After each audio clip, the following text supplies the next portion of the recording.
Welcome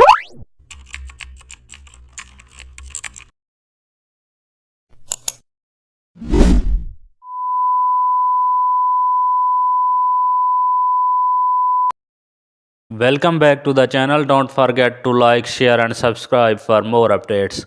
Today we are explore an amazing topic of Photoshop, how to create jewelry sale promo using custom shapes.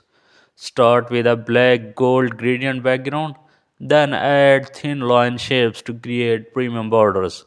Insert diamond inspired polygon shape, add glowing circles behind product images. Insert ribbon shaped prices labels, add tiny dots for glitter effect. Now use a rectangle for the offer section. Now add shape based icons for premium service. Use soft shadows for depth. Align all elements precisely. Add brand initials in a gold